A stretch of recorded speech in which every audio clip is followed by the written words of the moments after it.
Hi, I'm Katrina, and this is Boldly Challenging Ableism.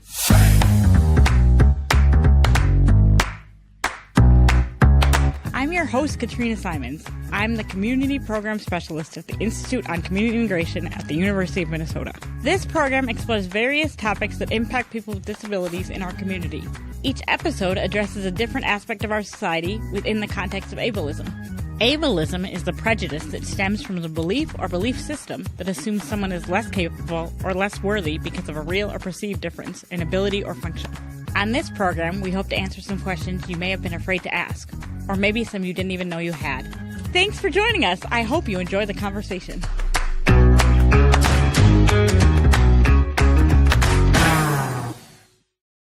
Hi, everybody. For this episode, we talked to Dupree Edwards. Dupree is the lead state advisor on Systems Change at the Institute on Community Integration. We also spoke to Mary Hauff, the director of the Minnesota Inclusive Higher Education Technical Assistance Center, which is also here at ICI. I asked our friend Nick Wilke to join me as a co-host. Nick is an independent living coordinator for the Metropolitan Center for Independent Living. I hope you enjoy the conversation. Welcome, everybody, to our latest episode of Boldly. Today, our topic is we're engaging in inclusive higher education, and our guests today are Dupree Edwards and Mary Hauff. So let's dive into it. To kick us off, Mary, do you want to tell us a little bit more about your role within MIAC? My name is Mary Hauff, and I am first and foremost a parent, an advocate, and currently the director of the Minnesota Inclusive Higher Education Technical Assistance Center here at the University of Minnesota at the Institute on Community Integration. And just briefly, we are helping expand college, post-secondary education opportunities for Minnesota students with intellectual and developmental disabilities across the state. That's awesome. And also with us today is Dupree Edwards. Dupree, would you take a couple minutes and just tell our listeners who you are and what you're all about? Well, thank you, Nick. My name is Dupree Edwards. I'm a self-advocate, a musician, actor, DJ. I'm passionate about the disability community, and the reason why I'm here today is that I want to go to school, college like everybody else. And it's great to have you here, Dupree. Thank you both for joining us. Inclusive higher education is something that everybody needs to know more about. What is inclusive higher ed? Inclusive higher education really got its start in 2008 when the Higher Education Opportunity Act was reauthorized by the federal government, and that created a pathway for students with intellectual disabilities to be able to go to college. And really key because there have been barriers, and students with intellectual disabilities have not been able to go to college simply because of the admission requirements and the supports that they need to be successful in college.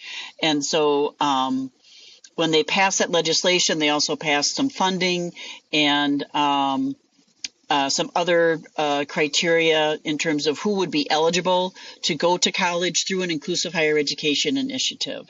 And so that's really where it started, and it's steadily grown since 2008. I'm wondering, Mary, do you have a working definition of intellectual disability that you like to use when you're referring to your program? We're a technical assistance center, so we are helping colleges and universities across the state of Minnesota to expand enrollment to include students with, and really we should talk about intellectual and developmental disabilities. Technically, the federal law says intellectual disabilities, but there are people with intellectual and developmental disabilities that meet the criteria that can be enrolled and go to college through an inclusive higher ed initiative. And I actually knew it wasn't a program. I apologize for calling it that. What does a successful initiative look like, Mary? Well, high quality, best practice. And when we're talking to prospective students, families, and faculty and staff at colleges and universities, we talk about inclusive higher education is basically just widening the pathway to post-secondary, to college, so that it includes students with intellectual and developmental disabilities. So they're doing the same thing that any other college student is doing, right? The key differences are there's additional advising in terms of as part of the support, and utilization of peer mentors for support, and then program of study can look a little bit different, where it includes more of an emphasis on some of the employment, because the whole goal of inclusive higher education is not only to widen that pathway so students with intellectual and developmental disabilities can go to college, but they can earn a meaningful credential that's aligned with what their career goals are, and to achieve competitive integrated employment upon graduation. That's awesome. Excellent. Dupree, are there any higher education opportunities that you wished you had when you were younger? You know what, Katrina? I didn't even have that choice. You didn't even? Okay. I didn't even have that choice. That's why I was kind of, when I said earlier in the segment that I was very, kind of aggressive with Mary when I talked to her about it, because I'm just like, where was this program when I was, in Transition Plus? If I had the opportunity to be able to go to college and, T Plus or any of those things that I was in did tell me about these options. At that time, my team wanted me, and this was 2011, that my team wanted me to actually have a job, to make money, to get there. And, I went on a tour on day programs. But then I got to my day program that I am in now, Partnership Resources Incorporated. And I just have been there for now almost 15 years. And I met Mary at the graduate workshops, and she just reminded me that, oh, wow, college was out there. And she was showing, and she was saying her daughter, and it just frustrated me. I'm just like, what the heck? Where was this program? Where were these things? And what we talking about as I've been working with her, we want to try to educate the K through 12 about this situation, because the future of people, we don't want people to go to day programs or shelter workshops out there. Dupree, can I interrupt really quick and just let people know that a day program is somewhere where people can go during the day to spend their time. Typically not in an inclusive setting, although there are some providers who sort of have a day program, but they go out in the community and stuff. But typically day programs are not in the community, and you're all alone and you're not included. And that is actually against the Olmstead Act, which is something else that we're not going to talk about in this episode. But so a day program is kind of a segregated setting for people with disabilities to spend their time during the day. I'd like to just add in, one, Dupree wasn't being aggressive. He was being assertive, and he was being a strong advocate, not only for himself, but for others, because older students, should have that same opportunity to go to college. And just because it wasn't something that was accessible or available, or there was awareness of when they were in transition or finishing transition, doesn't mean that they shouldn't have the right or the opportunity to go to college today. And so somebody like Dupree is helping us be better in terms of the Technical Assistance Center, and making sure that the work that we're doing is centered on all students. And the other thing that I'll say is that Minnesota has an attainment goal that's in our state statute. And it, in essence, says that any Minnesotan, or every Minnesotan between the ages of 25 and 44, actually it's 70% is the goal, but so people between the ages of 25 and 44 will have attained some sort of a post-secondary credential. And there is nothing in the statute that excludes Minnesotans with intellectual and developmental disabilities. And we know with the statistics that fewer than 3% of Minnesotans with intellectual and developmental disabilities have access to college here in Minnesota. And so it's woefully short of that 70% attainment goal. And that's part of what we're striving for in expanding the college opportunities across the state, so that students, whether it's somebody like Dupree or my daughter Jean, that if they want to go to college, that they have that opportunity to go to college and earn that post-secondary credential. Do you know where that 3% ranks with the rest of the nation? Across the country, it's about that same percentage. Okay, so it's real low everywhere. It's low everywhere. It depends on what state you're in terms of the opportunities. But yeah, that I think we were the first state that was talking or putting it in that kind of context. But I now think College is the National Technical Assistance Center, and they're now using similar data, but nationwide. So did I hear you right that every single state has this type of initiative? I think there's just one state, Wyoming, that does not have an inclusive higher education alternative or option for students with intellectual and developmental disabilities. And it depends on what state you're in terms of how many options that are available. Some states, and part of it has to do with how it's been supported and funded, either through state appropriations or through the federal funding. They're called TIPSID grants, and that's a federal funding stream that has helped establish inclusive higher education options across the country. So it's grown from zero to today. There's over 300 across the country. Mary, is there anybody in the other states that are doing what you're doing or you're going to do, what you want to do in Minnesota? There are similar states that are doing something similar, nothing that's exactly the same, right? And part of that is intentional on our part, where we crafted state legislation in 2022. It passed ultimately in 2023 to establish a technical assistance center and also competitive grant funding. And we did that keeping in mind that we have a really strong Office of Higher Education state agency here in Minnesota.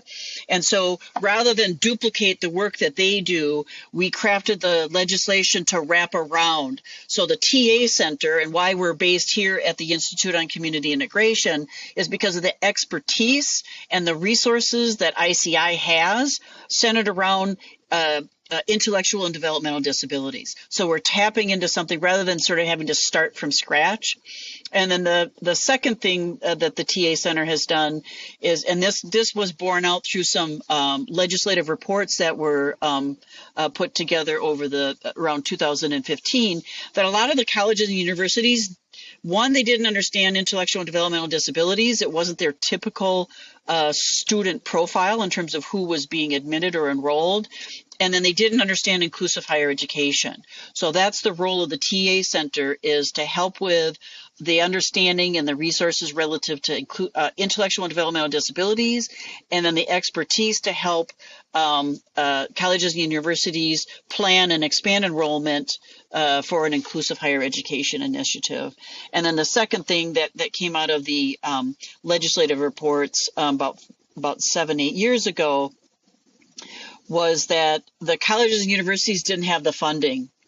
And so that's part of that information helped us establish the competitive grant funding, which is this ongoing state appropriation, so that we can provide that funding for that, what I like to describe as initial startup money, right? So that until they get their enrollments up to self-sustainability, then the competitive grant will help fill that gap in terms of funding. Thank you for sharing, Mary. I want to transition back to Dupree. How did you know that, you could do all the things that you've been able to do? I know like more education, more higher ed is the goal, but just to be able to approach that stuff, you have to believe that you can, right? Right, yeah. So tell our listeners a little bit more about your drive. I've learned from a lot of people. I think I had a great support system around me, and I think a lot of people taught me a lot of things, especially with deployment. Mary's teaching me about the education. There was staff back in the day that's teaching me about positive behavior supports. So I built the knowledge, but I just didn't really have the advocacy type down because I wasn't very on topic when I was advocating for things. I didn't, do that. I mostly did mostly where I could use my voice and drive was mostly radio. You'd be on the microphone. You know what I mean? This is how I speak to the people back in the day. I speak to the people. I created my own radio show to build awareness, to talk about my issues, talk about my feelings, talk about that. But as I got into the adult world, as you said, it's just other people guided me, build wisdom, and I'm glad that I met Mary Hauff because when I first met her, I didn't really care about school anymore. But then she got to the point where she's like, yeah, everybody could go to school. And then I started to do it, and she got me to convinced to be able to go to school and go to college to say, yeah, because there's a lot of people out there that and some people that are families that never been to college, that never graduated from high school. You could be the first there. But I just wanted to make sure that I go to college and get the degree. But I did the job thing. I've completed that. I've held down a job everywhere I can. I hold employment. I build it. I've grown, and I've used that drive. Now it's time to go to the things that I didn't have. And that's what I'm working for, to go to college. Now, I've told Mary this before. I'm not going to college. I'm going to college to actually, do my trade. Do something that I've trained in. So I'm not going to go to college to learn math or algebra or writing or things like that. I'm going to college specifically to learn about Shakespeare. Okay? She passed a bill that accommodation bills that she could do. If you want your degree, you could go to specifically for your trade or specifically for your degree. And Dupree, I want you to know that my last question for you is, what advice would you give someone that hasn't had the opportunity to engage within higher education? And you're like, yes, you can. Yeah. Yeah. Mary, do you think you can tell us a little bit more about some of the barriers that we're facing to having inclusive higher ed be more prevalent? Yeah, two of the main barriers I already mentioned, and we tried to address that through the legislation and establishing of the TA Center. That is for faculty and staff at universities and colleges to learn about and understand intellectual and developmental disabilities and inclusive higher ed and what's possible. I think one of the other barriers on campuses is the acceptance of students with intellectual and developmental disabilities as capable learners and people that can, in fact, go to college, right? There's sort of this stereotype of who a college student is, and that's sort of an attitudinal change that needs to and shift that needs to continue to be worked on. So that's at the Institute of Higher Ed. I think a big barrier, it crosses over all key stakeholders, is just simply the awareness. So many people do not know. Students, families, educators, faculty and staff, when you're talking about institutes of higher ed, just simply don't have an awareness that inclusive higher education even exists. And so that's a big part of our work, is that raising of the awareness. We offer learning community events and community of practice gatherings to help raise that awareness. And we have in September our annual conference coming up. So I have another question for Mary. Obviously, there's so much momentum here for a lot of people, and a lot of passion around what could be possible for individuals. Have there been moments in the last few years, Mary, that you've been really, really proud of, that you want to highlight just for our program here in Minnesota? When we passed the legislation in 2023, that was a big milestone, right? That knocked down two huge barriers And it's something that other states contact us, and colleagues of ours that are across the country are looking at and considering modeling or trying to do something in their particular state similar to what we're doing. And then you talked about attitudinal barriers. What would you say to people who think that people with intellectual and developmental disabilities don't need to go to college or shouldn't go to college? It's really not any different than anybody else, Katrina. Students with intellectual and developmental disabilities are capable learners, and for many, they want to continue their education into post-secondary. And why is that important? That's important because that's the gateway to independence. It's the gateway to a lot of the informed choice in terms of pursuing the career of your choice, and being in a job that's competitive integrated employment, so you're earning a reasonable, livable wage.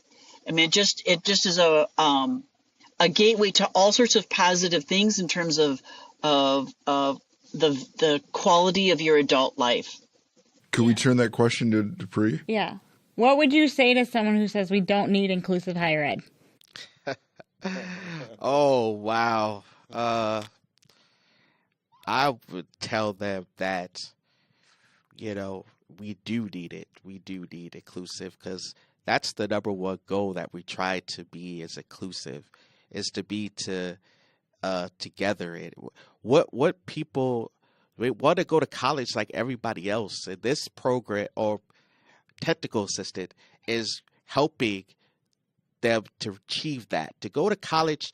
Anybody else. So when these colleges start to happening, programs start to happening, you might be able to live on the dorm.